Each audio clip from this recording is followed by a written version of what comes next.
자, 이제 파트 4의 마지막 챕터를 다룰 시간이 되었습니다. 우리의 그 정신적인 마음의 준비가 필요한 챕터이고요. 프롬프트 플러그인 및 API 챕터 들어가 보도록 하겠습니다. 이번 챕터에서 다룰 섹션들 보면은 어마무시합니다. 시작부터 API 활용이라는 어마무시한 게 나왔어요, 먼저. API 활용과 파라미터 설정이라는 게 있는데 뭘 다루는 거냐면은 대부분의 이제 생성형 AI 모델들은요, 다른 뭐 외부 회사나 다른 작은 회사들이 해당 AI의 모델을 이용한 다른 서비스를 사용할 때 사용한 건 바이 건대로 비용을 청구하는 이런 API 서비스를 제공해주고 있거든요. 그래서 그 API 코드를 어떻게 받는지, 어떤 식으로 이제 예를 들면 파이썬에게 집어넣는지를 볼 겁니다. 섹션 2에서는 생성형 AI 비즈니스 앱 활용 전략으로 적혀있긴 한데 사실상 라그를 이야기할 거예요. 네, 라그 이야기할 거고, 섹션 3 파이썬과 고급 활용 전략으로 되어 있는데 여러분이 시험을 볼 때 파이썬에서 특히 조심해야 될 부분을 갖다가 다룰 겁니다. 자, 이제 첫 번째 섹션 1 API 활용과 파라미터 설정 가보도록 하겠습니다. 여러분 교재는 250페이지를 펼쳐주시면 됩니다.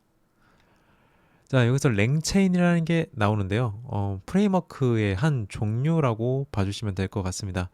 자, 누가 만들었는지 그리고 랭체인의 이름이 어떻게 따왔는지 이 두 가지 일단 먼저 알고 계셔야 됩니다. 네, 그래야지 랭체인에 대해서 관련된 설명으로 옳은 것을 고르라는 문제 같은 게 나왔을 때 어떻게든 맞출 수가 있어요. 그래서 랭체인 메커니즘을 갖다가 봐두시고요. 어떻게 작동되는지, 어떤 흐름으로 작동되는지를 같이 봐두시는 게 좋습니다. 그리고 이제 조금 넘어가 보면요, API 쪽이 등장을 할 겁니다. 자, 여기 일단 서로 다른 프로그램이 대화하는 방법이라고 적혀 있는데 이것도 제가 봤을 땐 사실 좀 어렵게 제가 묘사한 것 같고요. 어, 그런 거죠. A 회사의 레시피를 가지고 저기 그 섬에 있는 B 작은 이제 골목 식당에서 B 식당에서 그 레시피로 이제 사람들한테 가게를 팔려고요. 근데 섬에 사람이 많아봤자 얼마나 많겠어요. 그쵸? 그러니까 나는 저 레시피를 통째로 살 생각은 없고 그냥 한 그릇 팔 때마다 한 그릇 팔 때마다 얼마 내겠다 하면은 이제 그 거대한 A 회사가 아 그래요? 그러면 알겠습니다. 그릇당 얼마 내세요라는 느낌으로 어 이게 정말 그래서 이제 그렇게 해서 레시피를 제공해 주면은 동일한 맛을 그 섬에서도 먹어볼 수 있는 거죠. 근데 이게 이제 API의 하나의 예시라고 볼 수가 있습니다. 그리고 이 API 페이지에서 조금 더 넘어가 보면요. 보기만 해도 섬뜩한 무언가가 나와요. 파이썬 코드가 등장을 하죠. 이 어떤 거냐면은 어떤 특정 프로그램을 파이썬으로 만드는데 이때 그 프로그램에서 챗GPT의 GPT 모델이 작동되게 하고 싶은 거예요. 그래서 GPT-5 모델의 API를 호출하는 파이썬 코드의 일부라고 보시면 됩니다. 그리고 밑에 있는 거는 오픈 AI의 그 이미지 생성 API 키를 갖다가 집어넣어서 쓰는 방법이다. 이렇게 보시면 될 것 같아요. 그래서 한번 좀 밑에 가가지고 또 디테일하게 보도록 할게요. 자, 이게 이제 API 키를 받으러 가는 사이트인데요. 다른 LLM 사이트 말고 가장 대중적인 오픈 AI의 API 키 받으러 가는 사이트를 볼게요. 자, 이 platform.openai.com 하고 슬래시 한 다음에 API 하이픈 keys 딱 한 다음에 엔터 치시면은 이 오픈 AI가 API 키를 발행하는 그 사이트로 오게 됩니다. 당연히 그 챗GPT 계정이 있어야 되겠죠? 네. 로그인이 된 상태에서 여기로 오게 되면은 가운데 여기 API 키라는 선택지가 있을 거예요, 매니지에. 물론 이 주소를 바로 치셨으면 바로 이 화면으로 오긴 할 건데 혹시 다른 쪽으로 가신 분은 왼쪽에 있는 API 키 탭 누르시면 되고요. 가운데 보면은 Create New Script 키라고 되어 있죠. 왜 그냥 Create New 키도 아니고 Create New Script 키라고 적냐면은 API 키는 비밀로 해야 됩니다. API 키가 밖으로 만약 뻗어나가면은 그런 사례가 있어요. 제가 기억하는 한 공무원 스터디 모임 같은 거였는데 공무원 스터디 모임에서 이제 공무원들끼리만 사용하기 위해서 이제 뭐 보도자료 제작 그 플랫폼을 하나 만든 거죠. 근데 거기에다가 생성형 AI API 키를 갖다가 집어넣어 놓은 거예요. 그럼 이제 공무원들끼리 사용하면서 돈을 모으셨는지 어떻게 했는지 모르겠지만 보도자료를 하나 찍어낼 때마다 API 키가 한번 작동이 되고 API 키가 한번 작동을 하면은 이제 요금이 그만큼 청구가 되는 식이거든요. 또는 차감이 되는 식이에요. 청구되거나 차감이 되거나. 그래서 그게 그 API 키가 만약에 그 사이트 말고 다른 쪽에 유출이 돼 버렸다. 그럼 무슨 일이 벌어지냐? 돈을 다 그 공무원들의 API 키에서 청구가 돼 버리는 거예요. 다른 사람들 그 API 키 무료로 써버리니까. 그래서 API 키는 절대 밖으로 나가면 안 됩니다. 네, 개인이 잘 관리를 해야 되고. 어쨌든 이제 가운데 이 Create New Secret Key를 클릭을 하면은 API 키가 이게 발행이 돼요. 근데 여기 되게 되게 무서운 말이 적혀 있죠. You will not be able to view it again. 즉 지금 만약 이 창을 더 눌러서 닫아버리면 이 API 키는 다시 못 보는 겁니다. 네. 새로 API 키를 발급받던가 얘를 폐기해야 되는 거예요.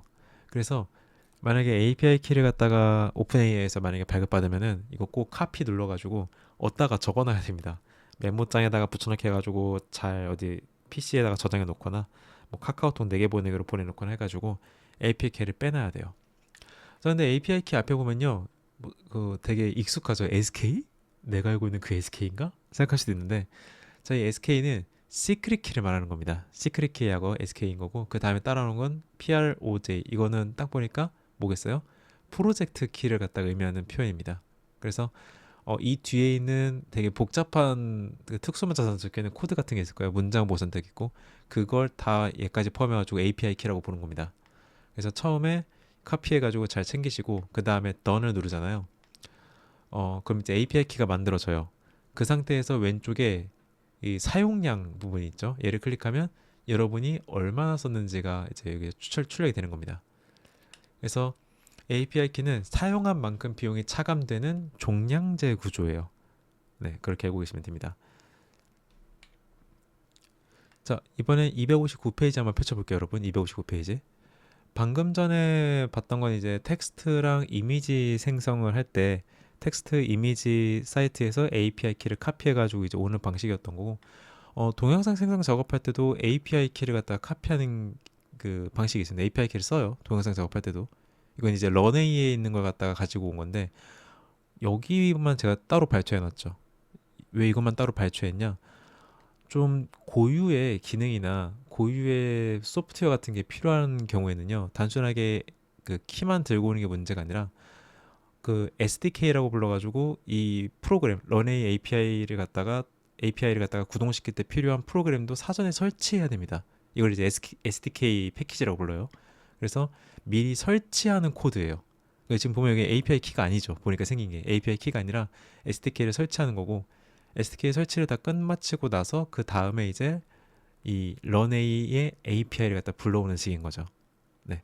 그래서 좀 복잡하거나 추가적인 기능이 필요하다 싶으면은 이렇게 SDK를 설치시키기도 합니다. 자, 그리고 이제 262페이지 쪽으로 가보면요.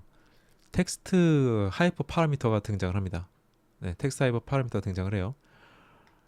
총 5가지의 가장 대표적인 파라미터를 갖다가 제가 띄워놓기는 했는데 혹시나 시험에서 또 뜻밖의 파라미터가 갑자기 등장을 하면은 저희가 이기적 스터디 카페에다가 추가로 업로드하도록 하겠습니다. 자, 일단 bin with temperature, top-p, length penalty, writing style 5가지가 존재를 하고 각각의 수치 값을 봐두십시오. 네, 각각의 수치 값을 봐두시면은 writing 스타일은 이 용어를 봐둬야 될 거예요. 특히 이 녀석이 제일 단골로 많이 등장해요. 시적이고 포에틱 이게 제일 많이 등장합니다. 이 5가지의 파라미터가 각각 어떤 특정 값일 때 결과물이 무슨 형태로 변화가 되는지를 갖다가 봐두는 게 좋습니다. 물론 제일 좋은 거는 템퍼레이처의 정의도 같이 알아두는 건데 이게 만약에 여의치 않으면은 값마다 어떻게 결과물에 영향을 끼치는지만이라도 봐두는 게 좋습니다. 자, AI 분야에서 API 활용이 도대체 뭐길래 이렇게까지 막 우리가 붙잡고 이러고 있냐? 라고 했을 때 이 그림이 가장 API라는 거를 표현해주기 딱 좋은 그림이에요. 자, 여기 B 회사의 AI 플랫폼이 실행되고 있는 스마트폰이 있고요. B 회사랑 딱히 상관없는 A 회사가 있어요. 근데 B 회사가 이 사람한테 AI 서비스를 제공하고 싶은 거예요. 그래서 A 회사한테 AI 서비스를 갖다가 API로 따옵니다. 그럼 어떻게 되냐? 통행이 생기는 거예요. 통행이. 그러면은 이 사용자가 B 회사 AI 플랫폼에다 질문을 하면 그 질문이 API 다리 타고 쭉 A 회사 가가지고 전달이 되고 그게 답변으로 오는 거죠. 이 한 번 통행료가 API 사용료로 방금 전에 봤던 그 종량제 요금으로 청구가 되는 거고요. 그래서 어떤 게 좋냐면은 외부의 거대 AI 기능을 내가 만약에 사이트 주인이라면은 내 사이트로 가져와서 연결시킬 수가 있어요. 우리 보면은 미리 캔버스나 캔바나 뭐 여러 가지 뭐 AI들 보면 뭐 GPT 서비스를 써보세요 막 이렇게 적혀 있는 것들이 있어요. 뭐 망고보다 얘네들 보면은 GPT를 이용해서 해보세요라는 그런 애들이 있는데 리튼이라던가 걔네가 다 이런 API 시스템을 이용하고 있다고 보시면 돼요. 거의 높은 확률로. 그래서 A 서비스를 B에서도 써보고 C에서도 사용할 수 있게 해주고요. 제일 좋은 건 이거죠. 사용자가 B 회사가 직접 이 겁나게 큰 AI를 개발할 필요가 없어요. 왜? 그냥 다리 하나 넣어달라고 얘기하고 사용료만 내면 되거든요. 최고 수준의 시스템을 바로 쓸 수가 있는 겁니다. 사용량만큼 비용을 지불하기 때문에 초기 사업 자금 부담이 되게 적죠. 생각해 보십시오. 이걸 직접 다 한다고 생각을 해보세요. 서버 설치하고 땅 사야 되고 요즘 엄청난 가격인 그래픽 카드랑 메모리 사가지고 또 설치하고 그 설치한 것만 두면은 AI가 작동하나요? 아니죠. 또 그 하드웨어를 통해서 학습한 AI 또 개발해야 되고 아주 그냥 충격과 공포의 시간이 연속되겠죠. 그러니까 그냥 야, 그 돈이면 그냥 API 연결하자. 이게 이 흐름으로 가는 거예요. 자, 그리고 텍스트 AI라는 하이퍼 파라미터 5가지를 이제 제가 인포그래픽화를 시킨 겁니다. 자, 빔1스는 여러 결과물 후보를 동시에 계산해서 그 중에서 가장 자연스러운 문맥을 선택하게 하는 하이퍼 파라미터고요. 템퍼레이처는 수치가 높아지면 높아질수록 결과물의 창의적 정도가 되게 높아지게 됩니다. 반대로 말하면 템퍼레이처 값을 내리면 내릴수록 이제 흥미롭지 않은 글이 만들어지겠죠. 그리고 탑 P는 단어의 그 확률, 누적된 사용 확률을 갖다가 골라가지고 최대한 높은 확률로 나올 만한 단어만 갖다 쓴다고 보시면 돼요. 탑 P 같은 경우에는. 랭스 페널티는 문장의 길이를 갖다가 제어하는 하이퍼 파라미터라고 보시면 되고, 라이팅 스타일은 제작되는 결과물의 말투, 문체를 갖다가 관할하는 녀석입니다. 가장 많이 봤던 것 같아요. 이전에 작년 중반까지는 템퍼레이처 하이퍼 파라미터에 대한 문제가 되게 많이 나왔는데 작년 하반기부터는 빔 위스랑 라이팅 스타일 이 두 가지가 조금 비추기 시작해요. 특히 얘가 좀 많이 보이는 것 같더라고요. 네. 자, 여기까지 설명 잘 이해하셨는지 확인하기 위해서 문제 한번 풀어보도록 하겠습니다. 스타트업이나 개발자가 직접 모델을 만들지 않고 AI API를 도입했을 때 얻을 수 있는 이점으로 올바른 것을 고르시오. 네, 올바른 거 고르시면 됩니다. 문제풀이 시작합니다.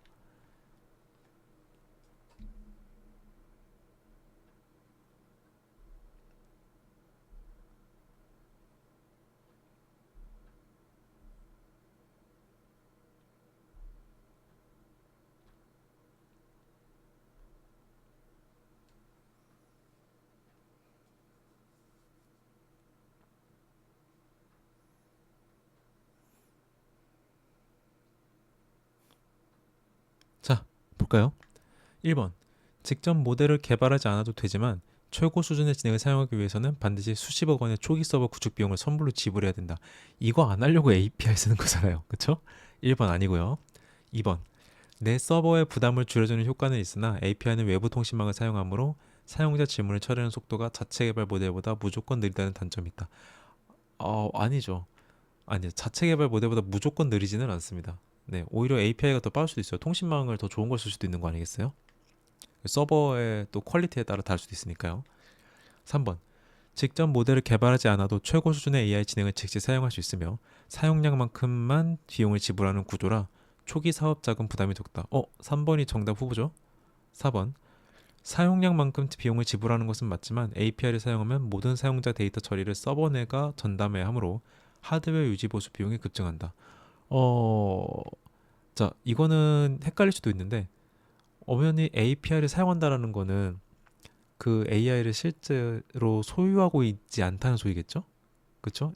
하드웨어 유지 보수 비용은 보통 API 말고 오리지널 AI의 소유자들이 관할하는 영역이니까 4번이 답이라고 보긴 어렵겠죠. 자, 이 문제의 답은 3번이 되겠습니다. API 도입의 가장 큰 장점은 효율성이에요. 쓴 만큼만 비용을 내는 종량제 방식이기 때문에 초기 자본이 부족한 이제 영세 사업자나 스타트업에 유리하다고 볼 수가 있어요. 제가 얼마 전에 봤던 영상에 보니까 아예 혼자서 자기가 직접 API를 갖다가 가지고 와가지고 어떤 그 유튜브 콘텐츠를 만드시는 분도 있더라고요. 자체적으로 자동화시킨 거죠. 진짜로 말 그대로. 네, 그런 경우한테는 굉장히 되게 편하다고 볼 수가 있겠죠. 다음 문제입니다. 텍스트 AI의 하이퍼 파라미터 중 탑 P에 관한 설명으로 옳지 않은 것을 고르십니다. 자, 틀린 거 고르는 문제입니다. 문제 한번 풀어보시죠.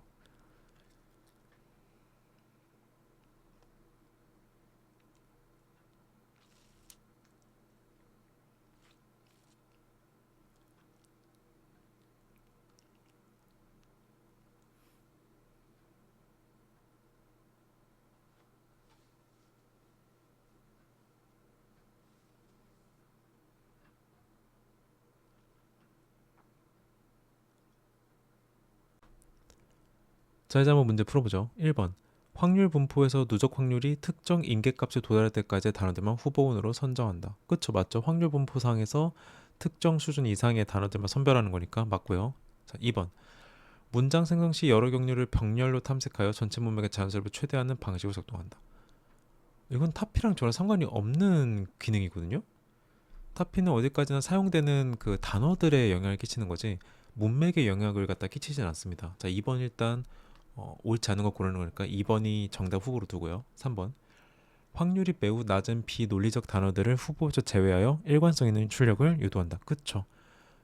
1번이 보면은 특정 인계값에 도달할 때까지의 단어들만인 거니까 바꿔 말하면 무슨 말이에요? 확률이 낮으면 애당초 후보에 안 들어간다는 소리죠. 그쵸? 4번.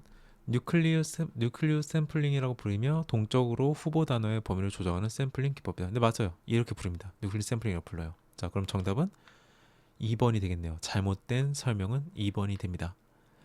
자, 누적 확률을 기준으로 상위 단어만 선택하는 샘플링 기법이에요. 상위 샘플링 기법이기 때문에 이게 정답이 되고요. 이게 이제 틀린 표현이 되겠죠. 앞에 있는 것들은 여러 경로를 병렬 탐색하는 건 빔서치의 특징입니다. 전혀 다른 해석이에요. 네, 이렇게 알아두시면 되고요. 자, 이제 섹션 2로 넘어가겠습니다. 생성 AI 비즈니스 앱 활용 전략입니다. 자, 여기 이제 뭐 비즈니스 앱을 만드는 과정이 있는데 그거의 확률보다는 이 라그 부분을 갖다가 좀 더 다루는 게 좋을 거라고 판단을 해가지고 라그를 갖다가 일단 집어넣어 놨습니다. 자, 라그 기반 AI 챗봇은 기업의 내부 지식을 실시간으로 활용하여 정확한 답변을 제공하는 역할을 수행을 합니다. 일반 생성 AI가 학습 시점까지의 데이터만 활용하는 것과 다르게 라그는 최신 정보랑 기업 고유 데이터를 즉시 반영할 수가 있습니다. 왜냐면요, 라그는 외부 데이터나 사람들이 직접 넣어놓은 내부 데이터를 기반으로 답변을 계속 진행을 하거든요. 그러다 보니까 우리 이상한 소리 하는 거죠. 할루시네이션 현상. 이걸 상당히 최소화시킬 수가 있어요. 아까 앞에서 우리가 배웠던 것 중에 노트북 LM이 있었죠. 구글에. 그게 라그 형태라고 보시면 됩니다. 자, 그래서 이 라그를 검색 증강 생성이라고 부르거든요. 이제 생성 AI의 한계를 이겨내기 위한 하나의 활로라고 볼 수가 있습니다. 일반 생성 AI는 아무리 잘 해도 인터넷 검색 기능을 키지 않으면 1년 전 간격으로 보통 이제 학습 데이터가 왔다리 갔다리 거리거든요. 그러다 보니까 정보가 오래되기도 하고 또 생성형에 꽂혀 있다 보니 환각, 할루시네이션 현상이 계속해서 벌어져요. 문제가 생깁니다. 근데 라그는 사용자가 설정해 놓은 데이터, 그게 잘못된 데이터가 아니라는 가정하에 사용자가 설정해 놓은 데이터를 가지고 답변을 생성하기 때문에 답변 성도가 정확하고, 그리고 사용자가 최신 정보를 갖다가 집어넣어 놓으면 최신 정보를 계속해서 바로바로 집어넣을 수가 있는 거예요. 그리고 답변에 출처 확인이 가능한 각주나 링크가 항상 붙기 때문에 교차 검증이 가능하죠. 그래서 전문 분야의 방대한 법전, 이게 제일 큽니다. 특히 공무원분들의 규정집 같은 거 있잖아요. 전문 분야의 방대한 법전이나 매뉴얼도 즉시 찾아내서 인용할 수가 있고, 또 아까도 말했지만 결과물의 정보 출처를 명확히 제시해가지고 사용자가 직접 교차 검증을 통한 팩트 체크가 가능해요. 그리고 거짓 정보를 사실이냐 꾸며내는 환경 경쟁이 획기적으로 줄일 수밖에 없는 게, 얘한테 뭐 만들어 달라고 하면 얘가 학습한 거 아니어서 지가 조합을 하는데, 얘한테는 아까 노트북 LM에 했던 것처럼 내가 자료를 줘야 돼요. 네, 물론 이제 인터넷형 라그 말고 내부용 라그를 말하는 거예요. 내부용 라그를 말하는 겁니다. 얘한테 내가 자료를 줘야지만 얘는 거기서만 답변을 하는 거기 때문에 얘는 사실상 내가 준 걸로 답변을 하니까 내가 준 게 틀리지 않는 이상 웬만하면 그걸 말해주겠죠. 자, 한번 잘 이해했는지 확인해보는 절차를 밟아보도록 하겠습니다. 생성형 AI의 한계를 극복하기 위한 기술인 검색 증강 생성의 특징과 장점에 대한 설명으로 가장 적절한 곳을 고르시오라는 문제입니다. 자, 틀린 거 고르는 게 아니라 맞는 거 고르는 겁니다. 문제풀이 시작합니다.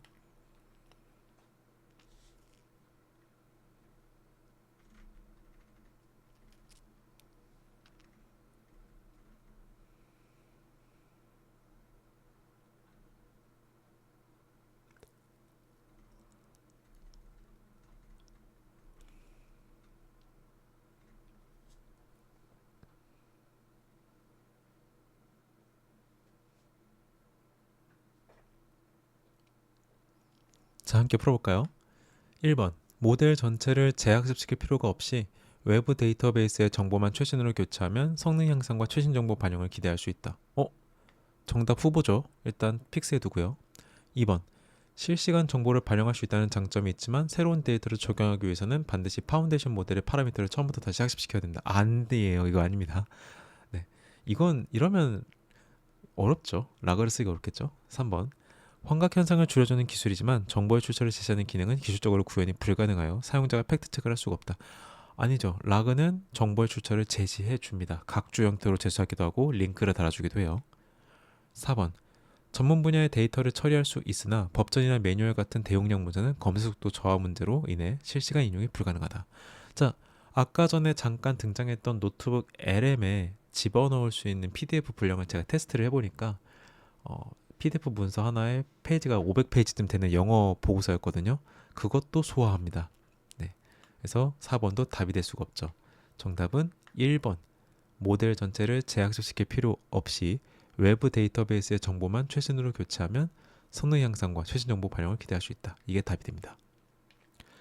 그래서 락의 가장 큰 장점은 지식 업데이트예요. 최신 자료로 데이터를 업데이트하면 즉시 답변을 반영할 수가 있죠.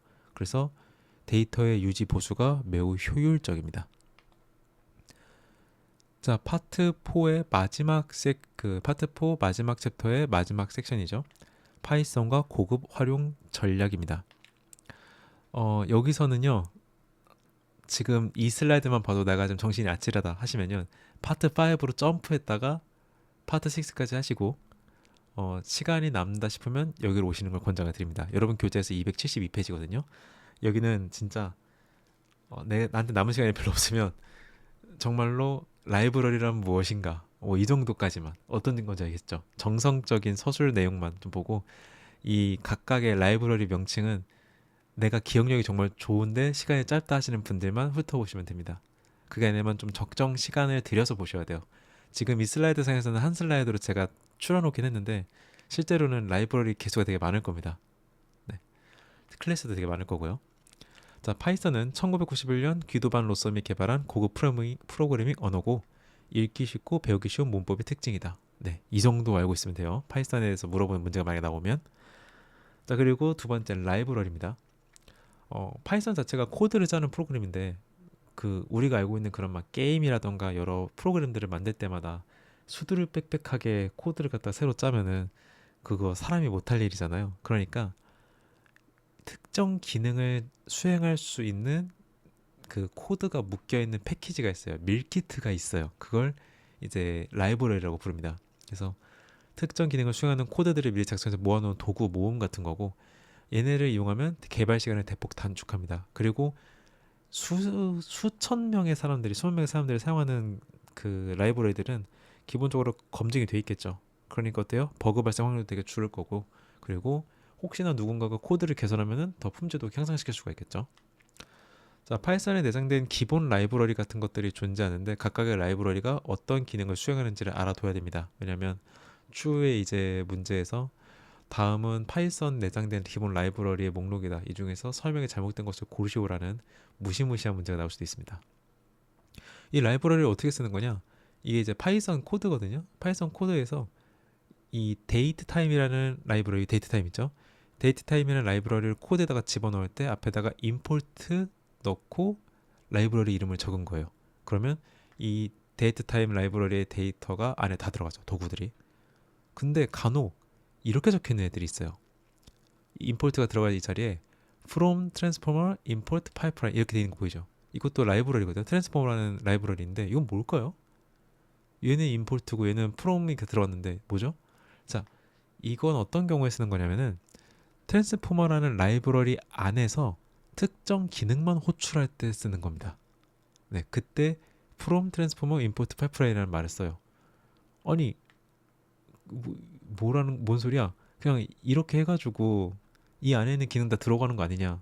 이렇게 생각할 수가 있는데 이렇게 하면 이제 문제점이 뭐냐면 밑에서 데이트 타임 라이브러리 쓸 때마다 그 특정 기능을 호출할 때 항상 데이트 타임도 같이 적어줘야 돼요.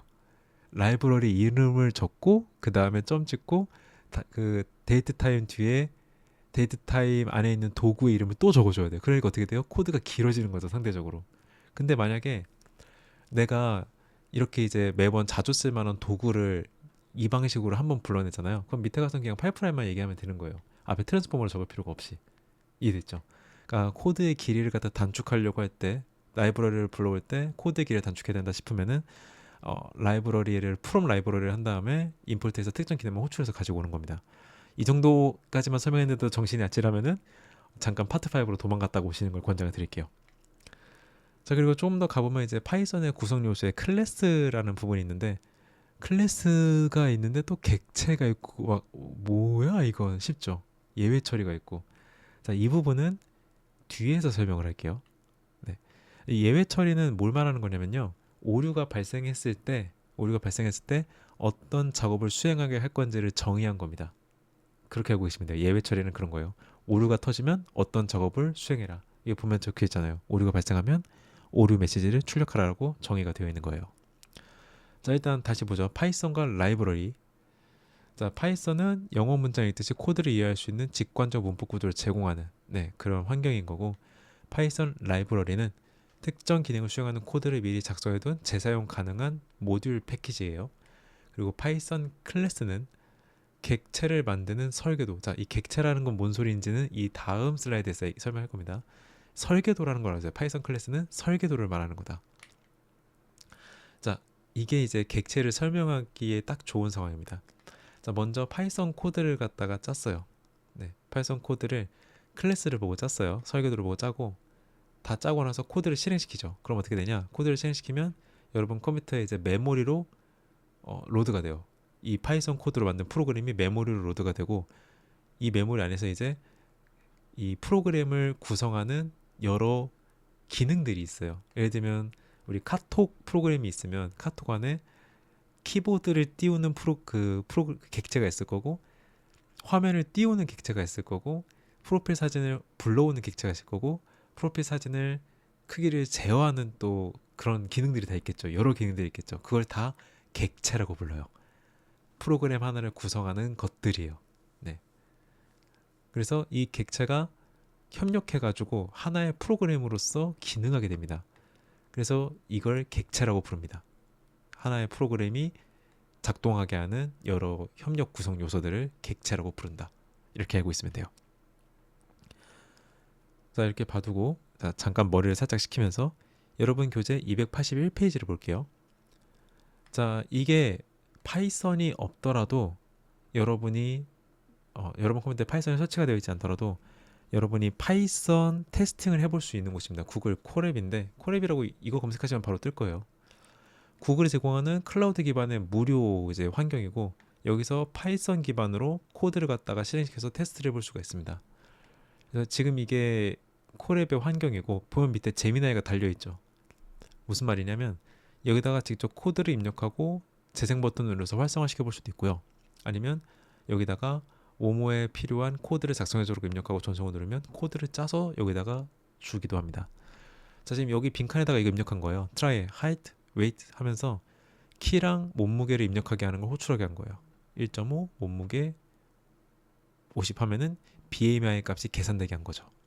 네, 이런 식으로 작동합니다. 그래서 만약에 파트 6 그리고 여기 파트 4의 마지막에 있는 파이썬 부분을 실습으로 공부하실 분들은요, 그게 있어요. AIPOT 마지막 문제에서 만약에 파이썬이나 코딩 문제가 나오면 항상 조건에 그게 붙습니다. 실행되어야 한다 라는 말이 붙거든요. 그럼 어떻게 하면 되냐? 연습할 때 챗GPT가 됐든 제미나이가 됐든 뭐 코랩이 됐든 여기 와가지고 모모와 관련된 코드를 만들어 달라고 하고 그걸 여기다가 집어넣고 나서 재생 버튼을 눌러보면 AI가 만들어진 그 코드가 실제로 작동하는지 여러분이 테스트를 해볼 수가 있어요.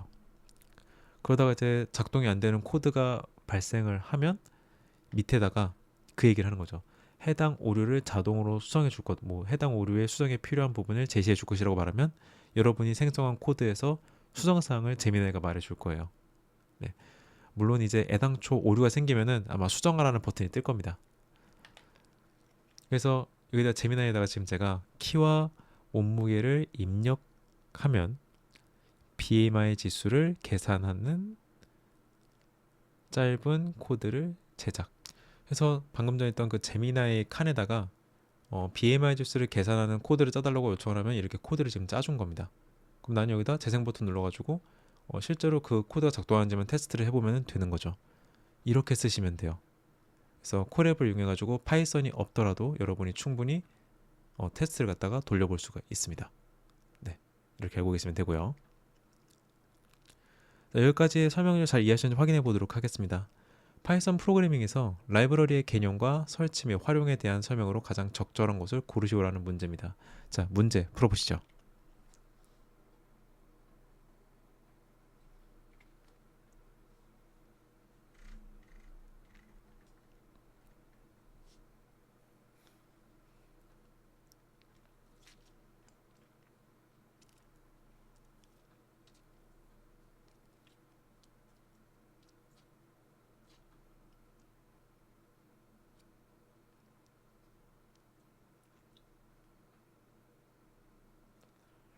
자, 시작해볼까요?